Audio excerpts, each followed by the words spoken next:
काव्य है एक लक्ष्मी प्रदायक है। यदि आपके जीवन में कोई विपत्ति है तो जो काव्य केवल ज्ञान रूपी लक्ष्मी को प्रदान कराने वाला है, क्या वह काव्य आपको धन वैभव अचेतन लक्ष्मी प्रदान नहीं कर सकता? अवश्य कर सकता है। तो चलिए आज हम आपको एक स्टोरी बतलाएंगे जो इस काव्य में प्रस्तुत है। एक बच्चों, एक सुदत्त नाम का चोर था। घटना मध्यलोक की है। मध्यलोक में एक सुदत्त नाम का चोर था। वह मात्र चोरी ही नहीं था, वह नाना विद्याओं में पारंगत था। यदि चोर चोरी करने में पकड़ा जाए तो बचकर के कैसे निकलना, वह बचने की विधि भी जानता था, जिसे पकड़ना बहुत कठिन था। जब पाप कर्म का उदय आता है तब चोर क्या सभी पकड़े जाते हैं। ऐसे ही एक दिन तीव्र अशुभ कर्म का उदय आया, जिस कर्म के उदय से सुदत्त नाम का चोर रंगे हाथों पकड़ा गया और रक्षकों ने पकड़ करके राज दरबार में ले गया। राजा कहते हैं, ओहो, आखिर इतने दिन से परेशान करते थे, आज आखिर तुम पकड़ में आ ही गए हो। आखिर आपको क्या पुरस्कार दिया जाए? देखकर तो नहीं लगता है, देखकर तो नहीं लगता कि तुम चोर हो, क्योंकि तन पर फटे हुए वस्त्र हैं और आए दिन चोरी करते हो। आखिर चोरी का माल रखते किधर? और वह चोर इतना बुद्धिमान था, बोलता है, हे राजन, मैं चोर हूँ, यह सत्य है। मैं चोरी करता हूँ, ये भी सत्य है, पर चोरी का धन मैं हेमदत्त सेठ के पास रखता हूँ।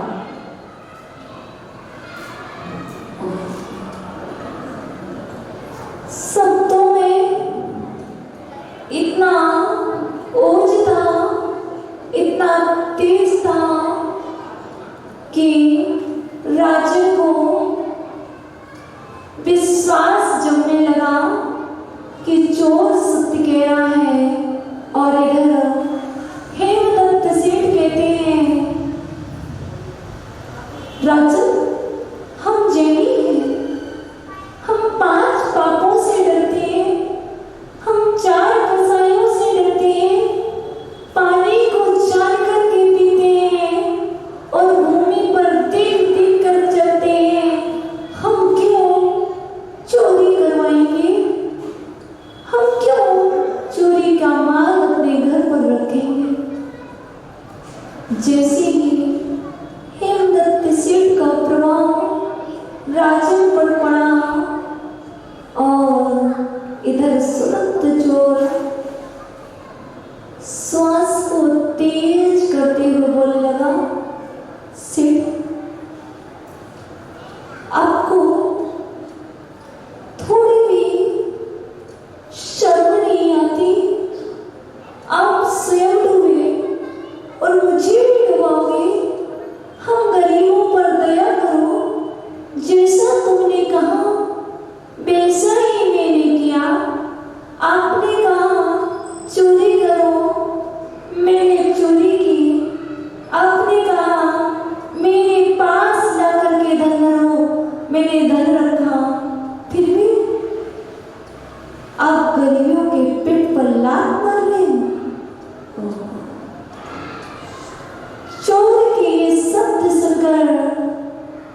राजन ने रक्षकों को आदेश दे दिया, रक्षकों, इस सेठ राजद्रोही है, ये चोरों का सरदार है, इसे अभी इसी वक्त इसके हाथ पैर बांधकर घनघोर जंगल में अंधे कूप में डाल दिया जाए। और सेठ हेमदत्त के लिए राजन की आज्ञा से अंधे कूप में डाल दिया गया। 3 दिन हो गए, 2 दिन बीते,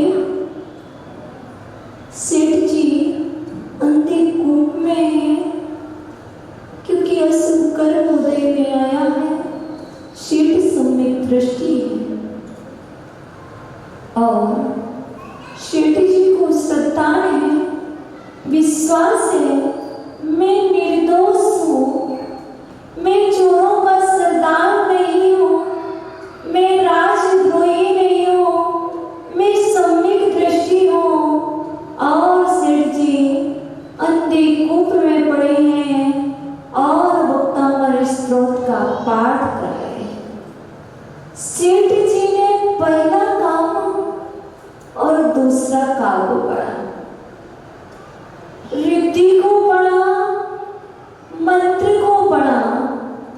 फर्स्ट काव्य की रिद्धि है ओम ह्रीम अर्हं लमोज्जीराणं झोम झोम नमः। जब मंत्र का उच्चारण किया, पहले काव्य पढ़ा, फिर जाप मंत्र किया ओम राम ह्रीम रूम श्रीं क्लीं ब्लूम क्रौं ओम ह्रीम नमः स्वाहा। इस तरह से सेठ जी फर्स्ट काव्य को पढ़ रहे, जाप मंत्र, रिद्धि मंत्र, द्वितीय काव्य पर आते, जाप करते, रिद्धि मंत्र करते। इन 2 युगल काव्यों को सेठ जी अंधे कूप में पढ़ रहे हैं और इस काव्य का प्रभाव देखो। जैसे ही सेठ ने दोनों काव्यों को पढ़ा और कूप में प्रकाश हो गया और सेठ जी सिंहासन पर ऊपर आ गए। इसके बाद सेठ जी अपनी आंखें खोलते हैं और देखते हैं, मैं यहाँ, मेरे सामने कौन है? देखा तो फर्स्ट काव्य में और द्वितीय काव्य में निवास करने वाली विजया नाम की देवी प्रकट होती है और कहती है, हे सौमन, आज्ञा कीजिए, आदेश कीजिए। और देवी अंतर ध्यान हो जाती है। इसलिए श्रद्धा रखना, यदि सम्यक दृष्टि होगी तो कार्य अवश्य होगा। यदि सम्यक दर्शन थोड़ा सा भी मलिन होगा तो अब कितनी भी बार पढ़ कर लेना, कुछ भी कार्य नहीं होगा। इसलिए ये मत सोचो कि मेरा कार्य नहीं हो रहा, ये जानो कि अभी कोई कमी है साधना में। साधना को बढ़ाओ, कार्य अवश्य होगा। मैंने पुस्तक में पढ़ा है, पूज्य गुरुदेव से सुना है, जो भी मनुष्य वक्तामर स्त्रोत के प्रथम काव्य की आराधना करते हैं, उनके जीवन में लक्ष्मी बरसती है, उनकी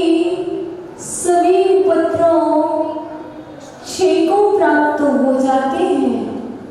और मैंने सुना है पूज्य गुरुदेव से कि जो शुक्ल लेस्या के प्रतीक सफेद वस्त्रों को धारण करते हैं, क्योंकि प्रथम काव्य की आराधना करना है तो सर्वप्रथम पूर्व दिशा में मुख करके बैठना होगा। शुक्ल लेस्या के वस्त्रों को धारण करना होगा, भावों को पवित्र रखना होगा और प्रतिदिन 108 बार फर्स्ट काव्य को पढ़ना होगा। रिद्धि मंत्र काव्य का 108 बार पाठ करना होगा। इस तरह 1,00,000 जाप पूर्ण करो। फिर कहना कि मेरे जीवन में विपत्ति है, इसलिए आचार्य होने कहते हैं विपत्ति से मुक्त होना है तो साधना करो, भावों को निर्मल रखो, भावों को उज्जवल रखो, पवित्र रखो और साधना के काल में ब्रह्मचर्य व्रत का पालन करो। कहते हैं जो साधना ब्रह्मचर्य व्रत के द्वारा एक दिन में पूर्ण की जाती है, वह साधना यदि ब्रह्मचर्य व्रत को ग्रहण नहीं करते हैं तो हजारों वर्ष भी लग जाते हैं। आपके द्वारा की गई हुई एक जाप माला और ब्रह्मचारी के द्वारा की हुई एक बार पढ़ा हुआ नमोकार मंत्र बराबर होता है। इसलिए साधना के काल में पूर्ण रूप से ब्रह्मचर्य व्रत को ग्रहण करें और फल को प्राप्त करें, क्योंकि अभी तक प्रतिदिन पाठ करते आ रहे हो पर व्रत नहीं है, इसलिए सफलता भी नहीं है। सफलता का द्वार ब्रह्मचर्य व्रत से खुलता है। सफलता की सीढ़ी मंत्रों की सिद्धि, कार्य की सिद्धि ब्रह्मचर्य से होती है और मन को पवित्र करके विशुद्ध करके आप कार्य करो, सिद्धि अवश्य होगी। आगे द्वितीय काव्य आता है। फर्स्ट काव्य में जाना सर्वोपद्रव नाशक, संपूर्ण उपद्रवों को, संपूर्ण विपदाओं को नष्ट करने वाला ये काव्य है। लक्ष्मी को प्रदान करने वाला है। और द्वितीय काव्य फर्स्ट सेकंड ये दोनों युगल काव्य हैं। जो कार्य प्रथम से होगा वही कार्य द्वितीय काव्य से भी होगा। द्वितीय काव्य में एक यंत्र है, जो यंत्र कष्ट निवारक है। किसी भी तरह का कष्ट हो, किसी भी तरह की विपत्ति हो, उस कष्ट से मुक्ति चाहते हो तो आप द्वितीय नंबर काव्य की साधना करो। मैंने अभी 4 दिवस पूर्ण अध्ययन किया। उस अध्ययन के काल में मुझे ज्ञात हुआ, मैं बहुत बोलती थी, यंत्र होना चाहिए, मंत्र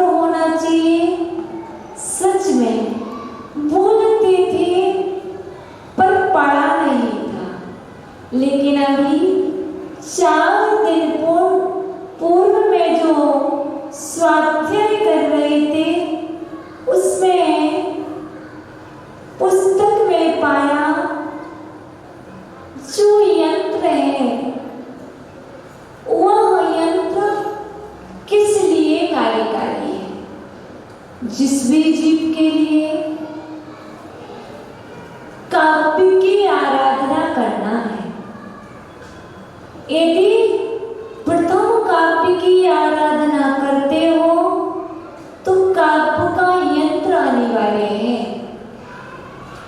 या तो भोजपत्र पर लिखा हुआ केसर के द्वारा लिखित यंत्र हो, माप सही हो, अनार की कलम से लिखा गया हो, अक्षर पहले छोटे लिखे गए हो फिर बड़े लिखे गए हो, इत्यादि जो विधि है उस पद्धति से यंत्र तैयार किया गया। पर हम इन सब कार्यों में असमर्थ होते हैं तो आज बहुत तरीके से बहुत पद्धतियों से यंत्र तैयार होते हैं।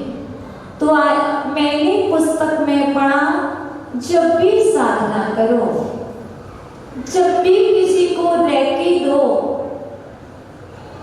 किसी के लिए हीलिंग दो, उस समय आप अपने समक्ष जाप यदि आप प्रतिदिन करते हैं तो यंत्र सामने रखिए, जाप को लेकर के दृष्टि को केंद्रित कीजिए यंत्र पर और जाप कीजिए। इसके बाद आप रेकी दीजिए और वह कार्य सफल होगा। कहते हैं जल के समक्ष जल में हाथ रखोगे तो शीतलता मिलेगी। उसी तरह यंत्र में बने हुए बीजाक्षर यंत्र में वर्णित अक्षर अपना प्रभाव छोड़ते हैं। जैसे यहाँ पर बैठे हुए महानुभाव अपना प्रभाव छोड़ते हैं, उसी तरह यंत्र के बीजाक्षर यंत्र में लिखा हुआ काव्य वह भी प्रभाव छोड़ता है। और द्वितीय काव्य की आराधना करने वाले कष्टों से मुक्ति पाते हैं, अपने संपूर्ण विघ्नों को नष्ट करते हैं। रिद्धि है नमो ओहि जिराणम। फर्स्ट नमो जिराणम, द्वितीय नमो ओहि जिराणम। जब भी इसकी जाप की जाएगी तो करना पड़ेगी ओम ह्रीं अरहम नमो जिराणम ज्रों ज्रों नमः। जब आहुति दोगे तो स्वाहा। समझ गए? जब धूप से आहुति दोगे, हवन करोगे तो स्वाहा। आहुति ये 2 और अंकुश इन 3 से दी जाती है, ऐसे नहीं, इस पद्धति से। ओम ह्रीं अरहम नमो जिराणम ज्रों ज्रों नमः। ओम ह्रीं अरहम नमो ओहि जिराणम ज्रों ज्रों नमः। इसका जाप मंत्र है ओम ह्रीं श्रीं बिलूं नमः। ओम ह्रीं श्रीं बिलूं नमः। सकलार्थ सिद्धिर्नाम, संपूर्ण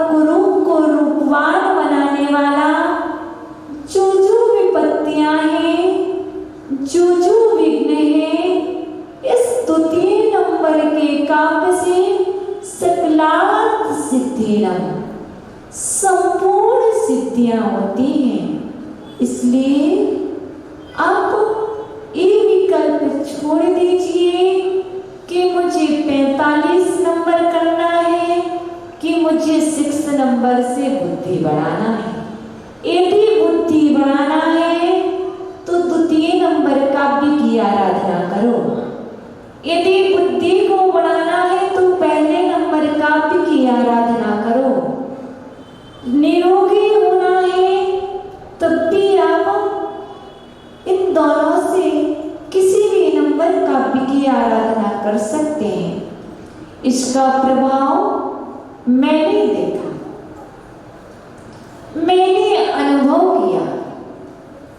यदि आप भी करना चाहते हैं तो अपने नेत्रों को बंद करके शुद्ध भावों से, विशुद्ध परिणामों से अपने हृदय पर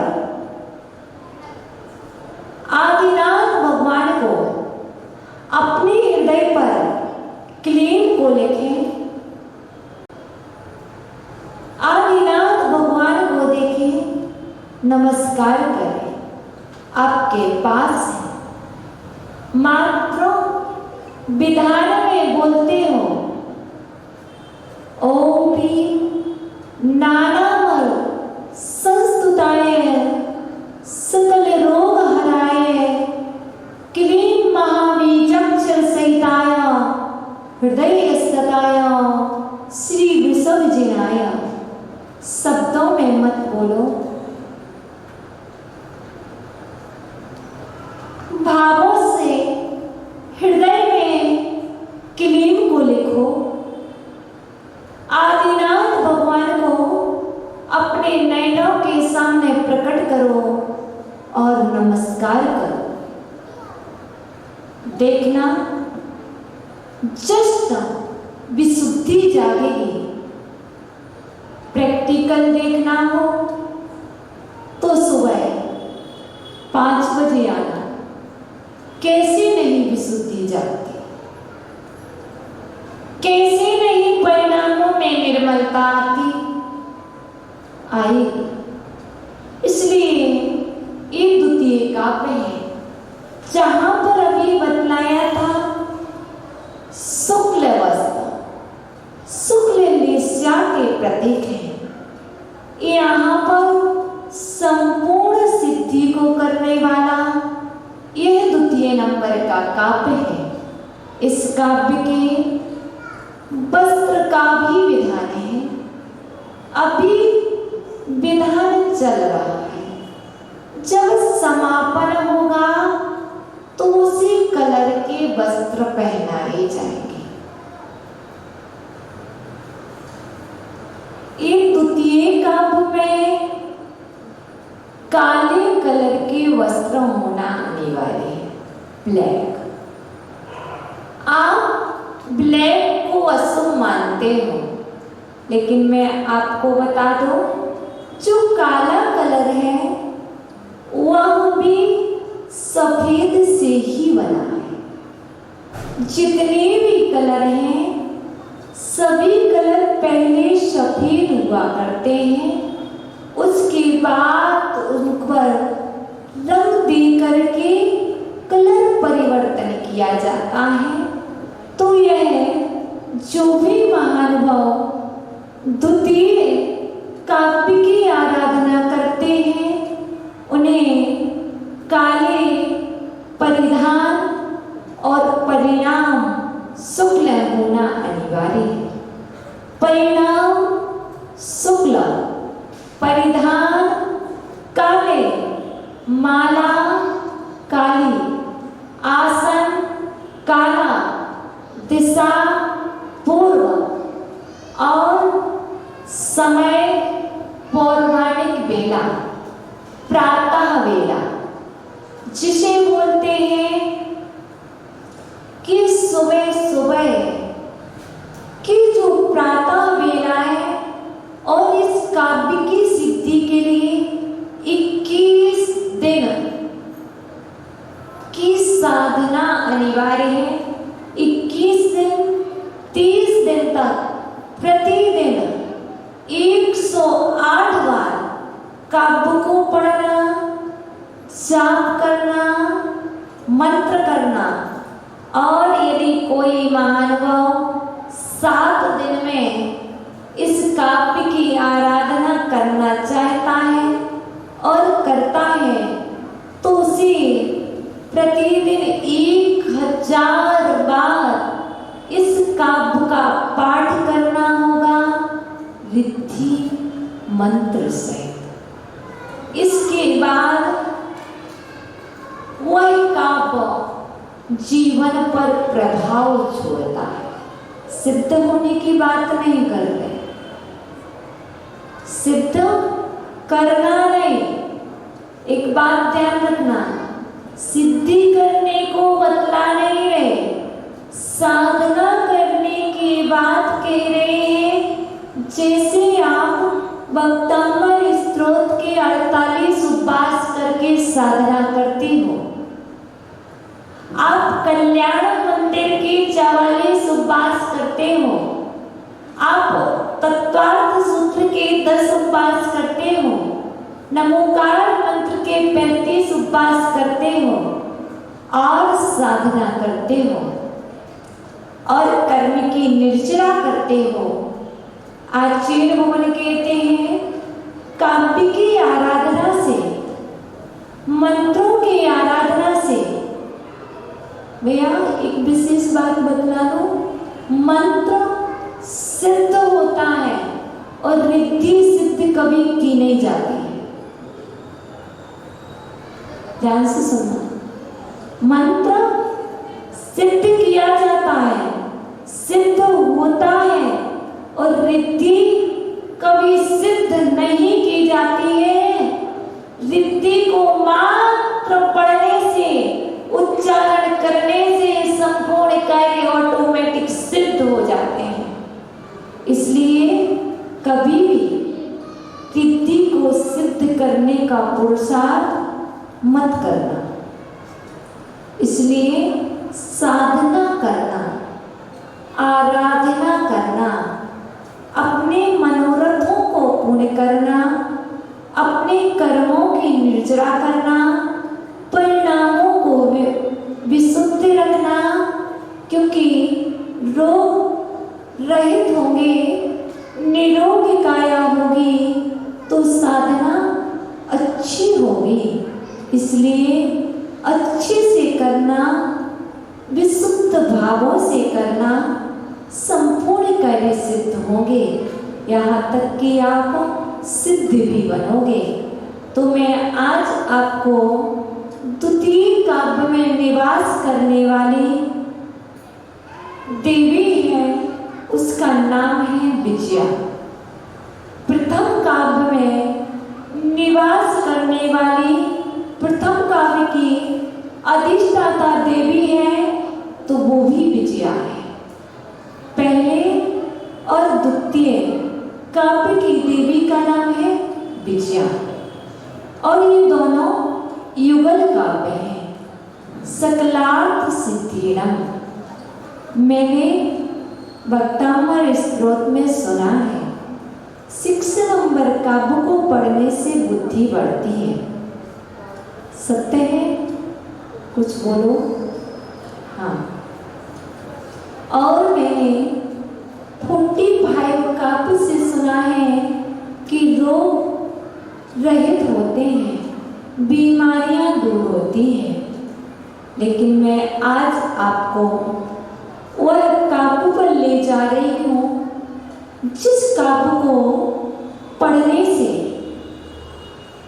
जिस काव्य की स्मरण से बुद्धि वृद्धि को प्राप्त हो जाती है, अविवेक विवेक में परिवर्तित हो जाता है, ज्ञान विज्ञान को प्राप्त हो जाता है, और भाव अशुभ भाव शुभ भावों में परिणत हो जाते हैं। ऐसा यह द्वितीय काव्य अद्वितीय काव्य है। मात्र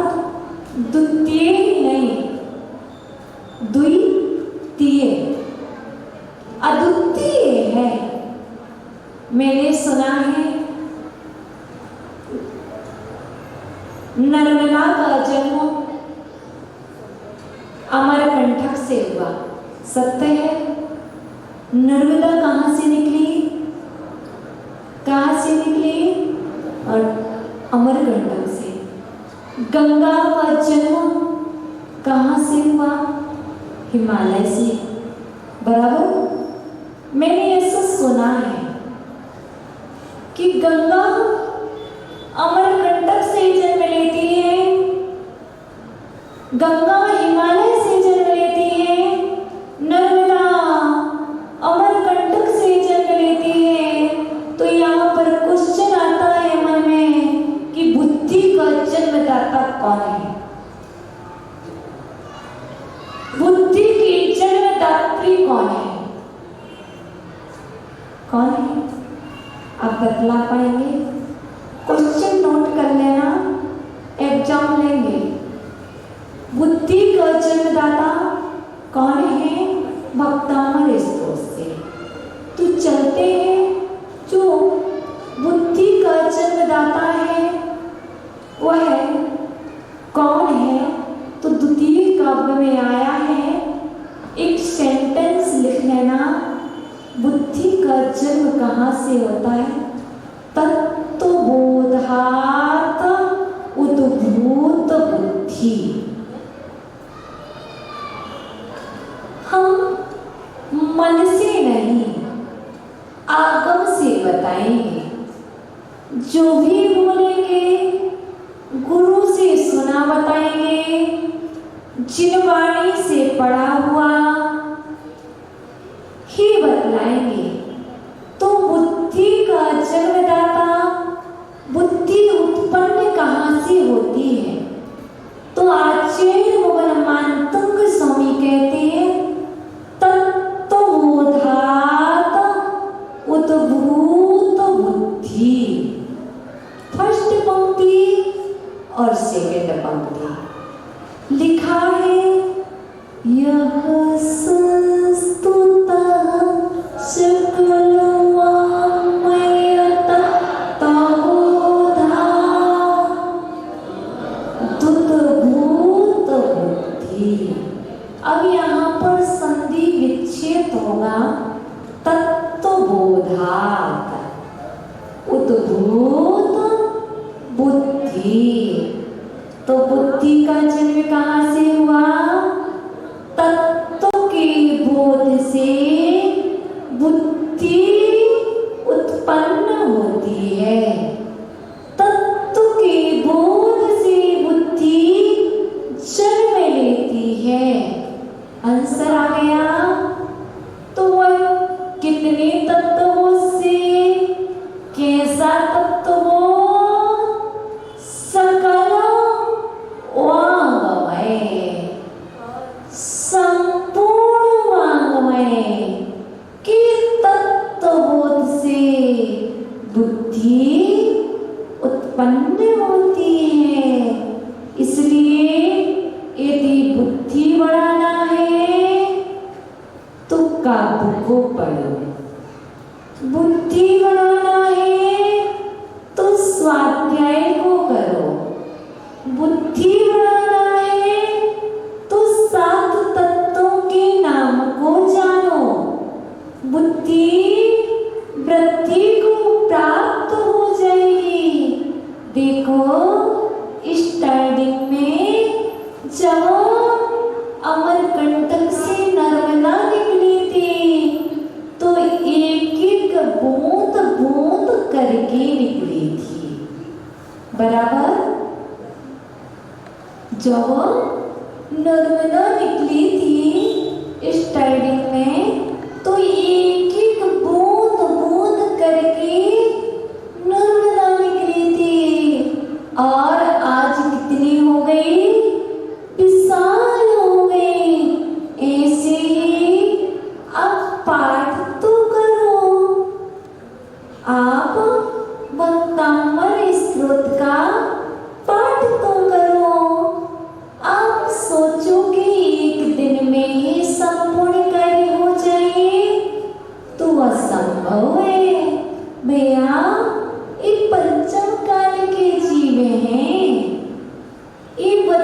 तो हथेली पर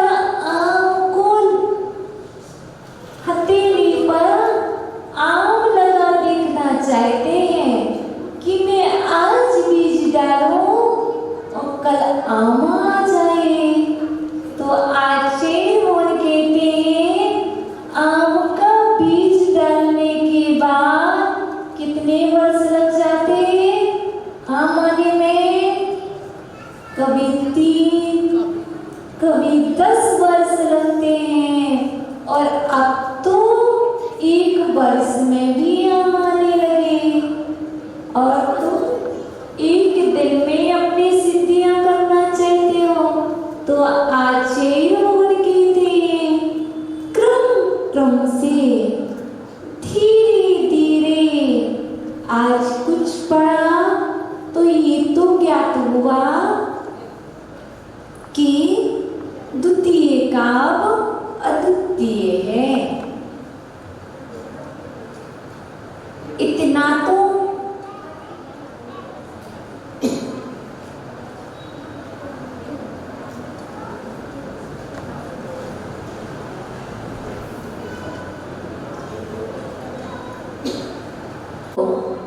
कर्म का उदय आता है, चला जाता है। समता रखो, धैर्य रखो।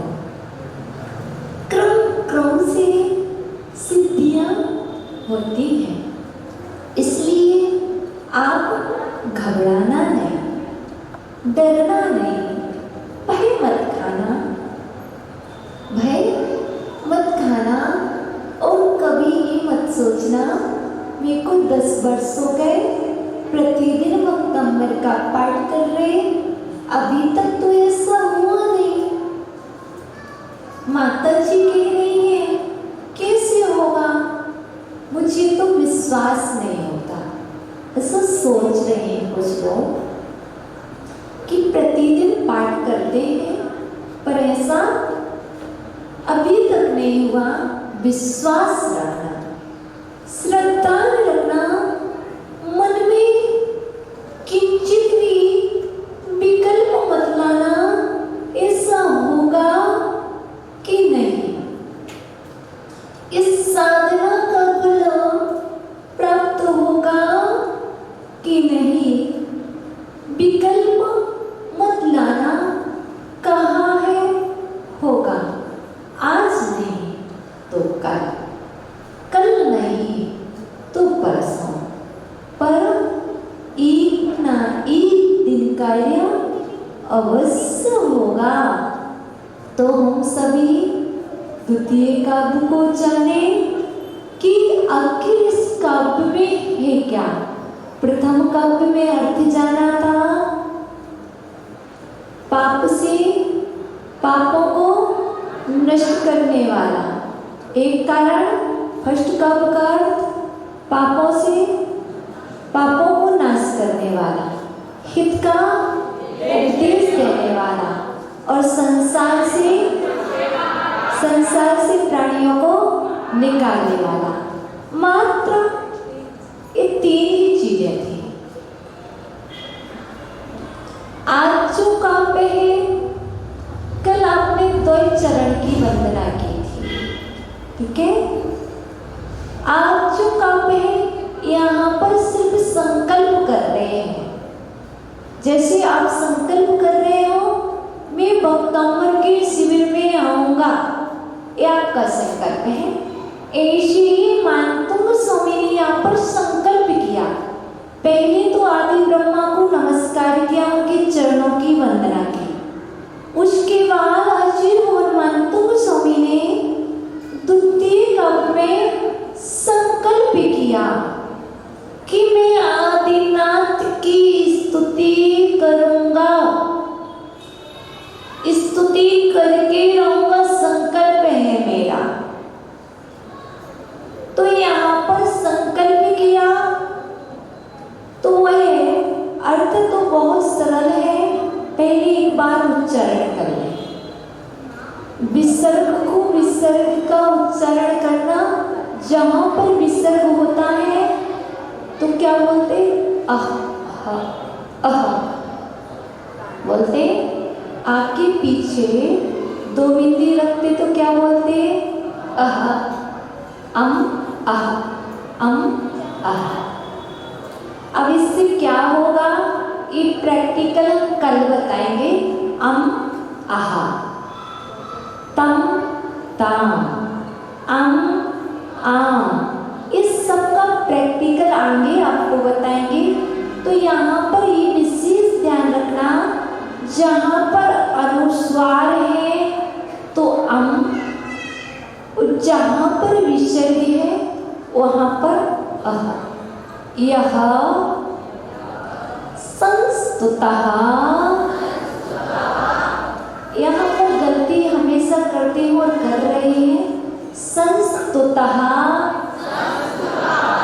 सुता नहीं है। जितने भी लोग पढ़ते संस्तुता, संस्तुतः,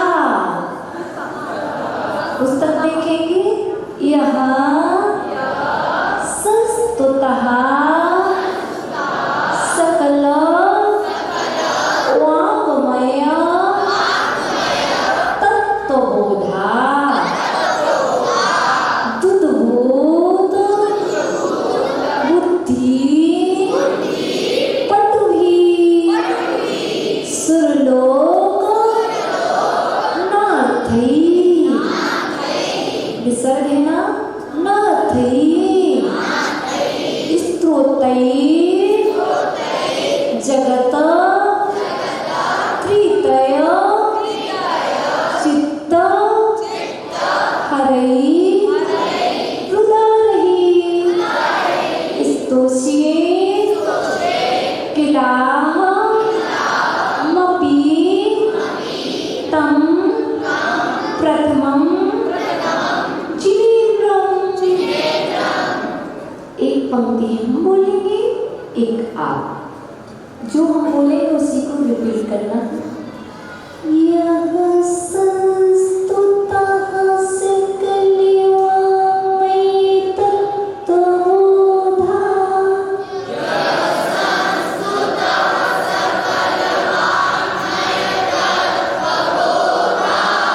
यः संस्तुतः सकल वाङ्मय तत्त्वबोधा,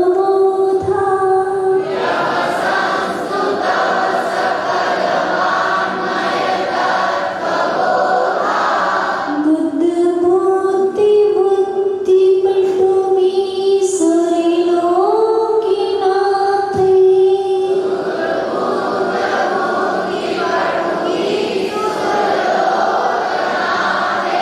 स्तुतै जगत्त्रितये चित्ते हरै हृदय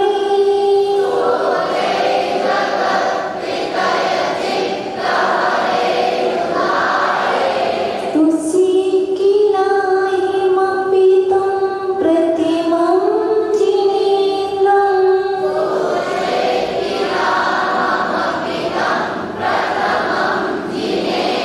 एक साथ उच्चारण करेंगे।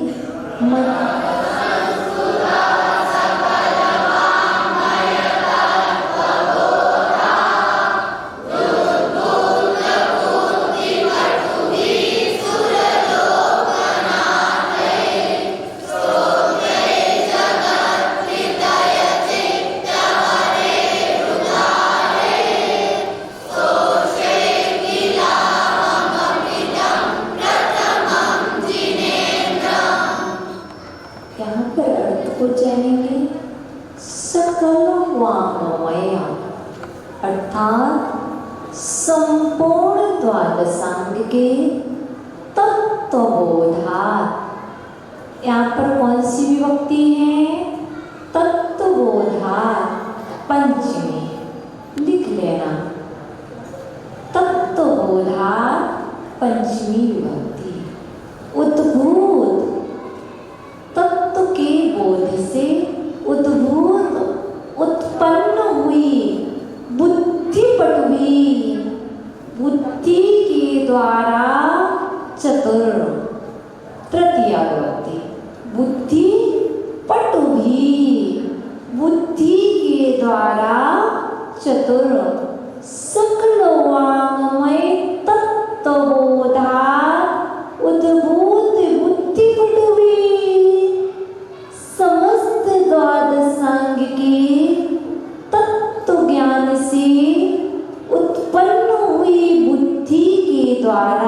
चतुर समस्त द्वादशांग के तत्व ज्ञान से उत्पन्न हुई बुद्धि के द्वारा चतुर सुरलोकनाथ ही।